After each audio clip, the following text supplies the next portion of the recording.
going on, y'all? We back with another episode. Just want to remind you guys, stay safe, stay healthy. COVID-19 is very serious. Rest in peace to everybody who lost their lives due to COVID-19. Let's jump right into it. I got my good friend with time we can. His name is Bree. What's going on, bro? Alright, chilling, man. Everything good. Hope everybody alright out there right now. Hey, so, you know, I realized that you just came home, man. Right. And I just wanted to get a good episode with being released during the coronavirus pandemic. And how is that? Because that's crazy, man. Like, I mean, 2020 is wild, man. Like, yeah. I might have been out for about a month and a half now, around February. So it's just hard to see that all of this is going on when, you know, you got so much plans on. You know, I come home, I'm going to do this or I'm going to do that. And, you know, for the most part, everything's falling into place. And, you know, thank God that, you know, I got a nice support system and all that kind of stuff. But, I mean, 2020 been a wild year. It is crazy. Kobe died. Like Mamba. And, you know, from there, it's just been wild, man. But, you know, I'm still blessed that I'm out here sitting here with you. That's great, man. That's great. So how long you was down for, man? I was down for 7.5, almost 8 years. Wow, man. So I know it's been Philly. Does Philly look any different?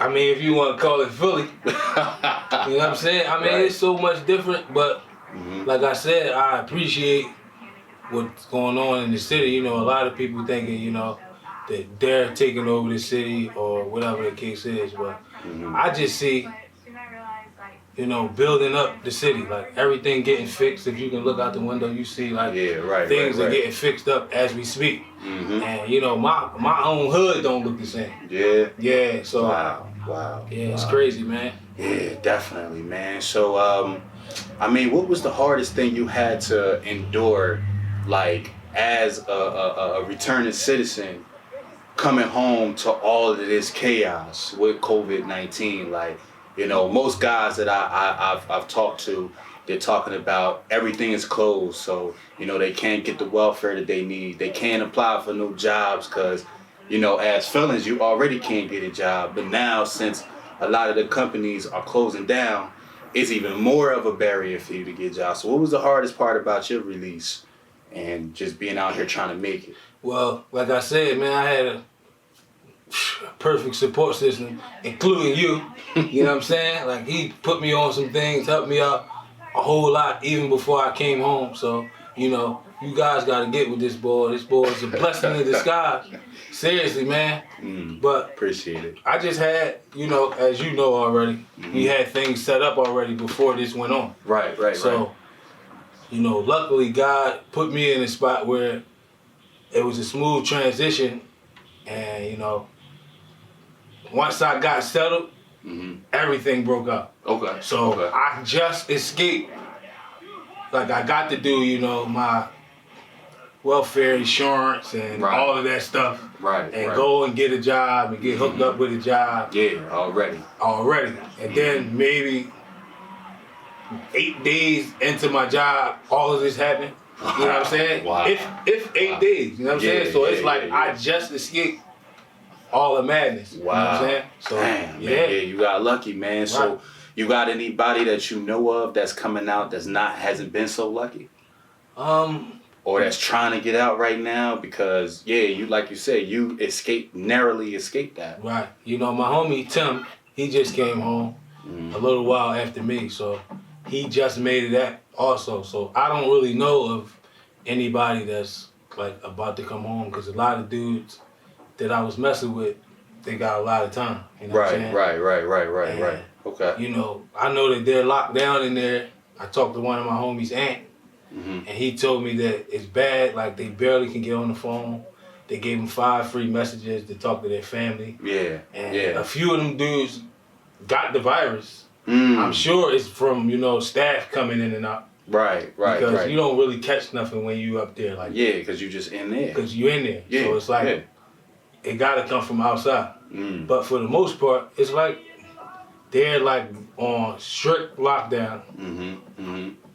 So I don't know about dudes that's up for parole right now. Yeah. That's can't see parole board because of all of this going on. Because of this, yeah. Or they had a date to leave, Mm-hmm. and you know they gotta put their footwork in to get out of jail, and that can't happen. Right. You know what I'm saying? Right. So, yeah, I'm sure it's hell right now, man. Wow, man. So, what prison were you incarcerated in? I was at SCI Frackville. Frackville. Okay. Very little place. Mm-hmm. Probably 1,200 inmates. Okay.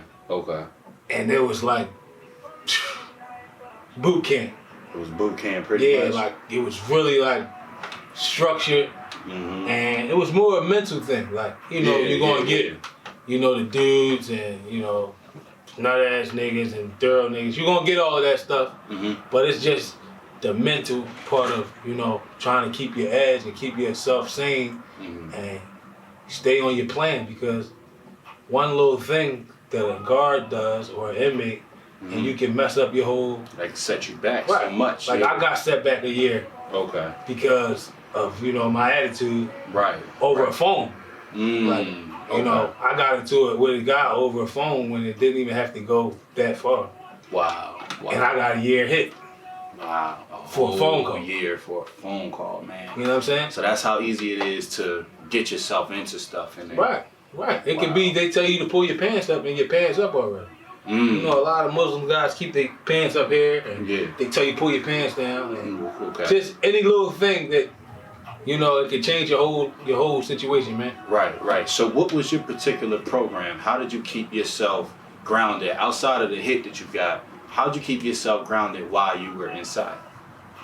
I try to always, and I do this now, stay around positive people.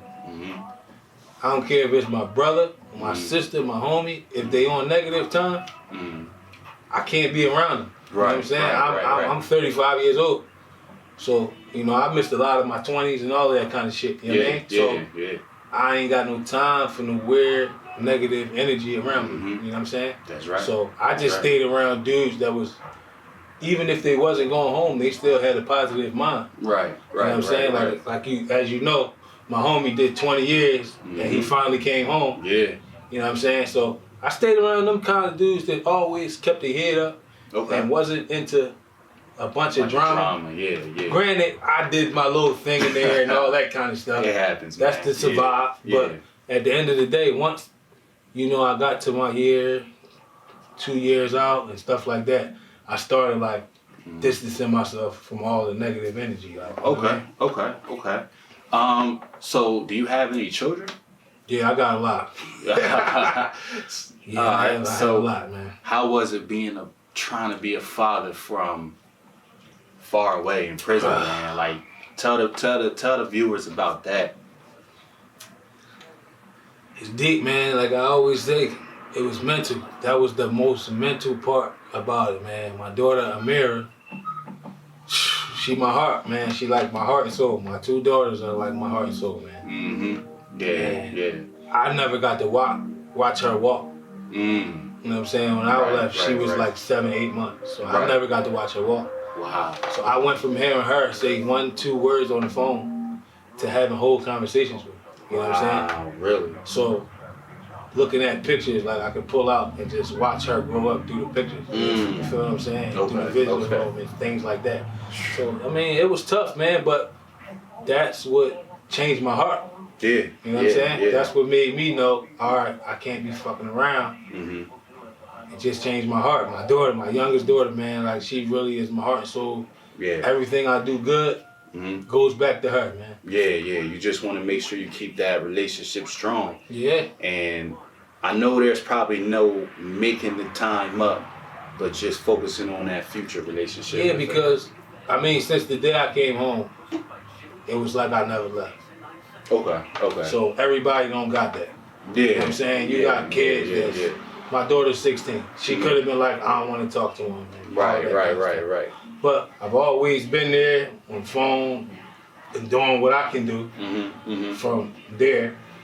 Yeah. And, my kids' moms, they wouldn't tell you nothing different. You know what I'm saying? Yeah. They sit here for you. They'll tell you, like, dude did what he could do from the jail cell. Wow. So when I came home, it was like I never left. Like they were all was comfortable with me, and you know what I'm saying? Mm-hmm. Yeah, Okay.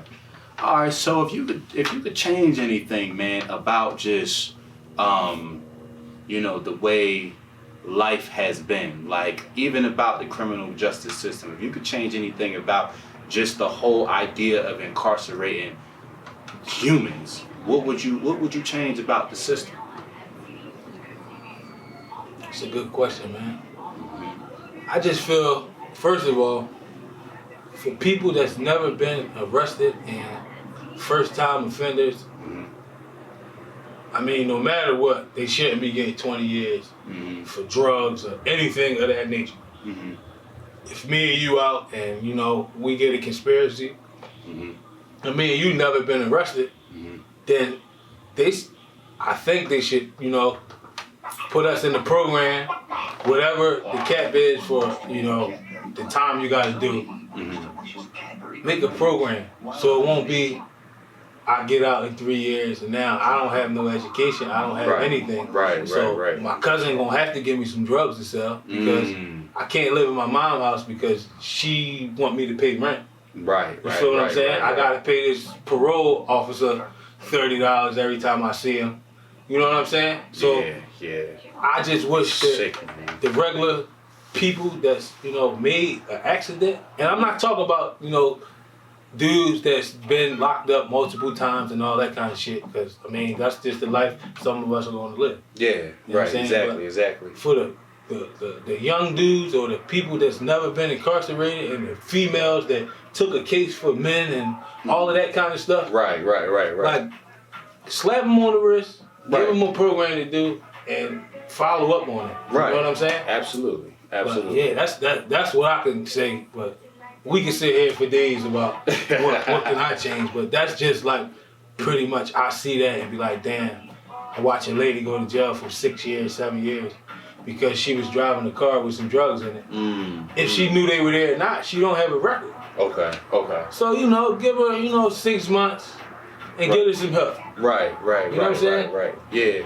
How you just describe that is kind of how I feel. I feel like the correctional institutions need to focus on the primary purpose of taking people out of society, which is correcting the problem. Right. If a person went to jail because of a lack of education, no family guidance, and they sold drugs for a living, that person shouldn't be sentenced to 20 years with no way of correcting the problem, which is the lack of love and the lack of education and the lack of skills that'll make that person money. Right. You'll have these people up in jail for years and they'll be up there just, chilling. No programs, no nothing, just chilling. Exactly. They go to a program and, the person who's running the program don't really give a fuck. Right. So they just whatever, pass them or whatever. Right. Because 9 out of 10 times, and I'm speaking on some real shit, the niggas that be doing programs or gotta do programs up there, half the time they don't even go because the people call out. Wow. Snow and shit like this. Yeah. They right not now, up there. Yeah. We passing our program. Okay. You know what I'm saying? Okay. We passing our program. We cool with it, right? We good with it. Yeah, goddamn right. We ain't gotta do it. But at the end of the day, you still not getting nothing with your time sitting down. You know what I'm saying? That's right. That's real. You're not learning nothing. You're not being proactive. So let me just say this, man. I appreciate the interview, man. It was one of a real good one. But I just want to ask you, man, if you had any advice for any of the inmates getting out right now through this pandemic, and how I know you give a lot of credit to your support system, but what about the people that's coming out that may not have that? On top of the pandemic, what advice would you give them to stay strong and not recidivate? At the end of the day, it's up to you to want to change. Yeah. If you don't want to change, don't even waste your time. Yeah. You know what I'm saying? Yeah. Because I'm about to tell them to get with guys like you, like I did. You know what I'm saying? Right. We was writing when I was in jail. Yeah. You know what I'm saying? Yo, look, man, I need help. This is what I'm gonna do. Exactly. you know firsthand, I'm not out here on no nut shit. Right. I ain't running around. I'm actually working and doing the things that I gotta do. Right. You know what I'm saying? Like I said I was going to do. This was my plan. Yeah. I didn't use you to get out and then go do something else. You know what I'm saying? Mm-hmm. So if that's what you want, then you know, look up these places, look up these guys that's for us, these women that's for us, because honestly, it's a lot of people, black and white, that's for us. Right. And people understand it now. And like now that all of this is going on, motherfuckers understand, yo, I can't pay my car note. Yo, I need a delay on my rent.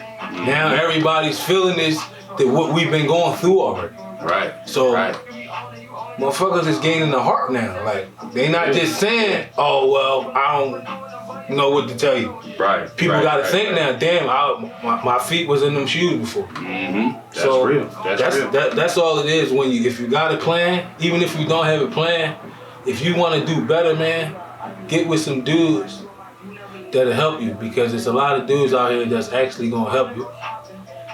I mean, I'm gonna help anybody that I can because people help me. So I'm always pay it forward no matter what. Right. I'm gonna tell people what I know. I'm gonna tell them my story, and I'm gonna do what I can. Right. I call you in a heartbeat. Yo, my man just came home, man. Like, I'm gonna give him your phone number. I don't know what happens from there, but I just do what I can do. Right. I mean, once you got a plan, can't nobody stop you, man. Can't nobody stop you, man. That's great. Hey, you heard it from the best, man. Just wanted to say thank you so much for doing this interview, man. No doubt, it meant a lot for me, bro. Like, anytime, man. For real, man. Hey, everybody out there again, man. Stay safe, stay healthy. With time we can. Another episode in the books. We out.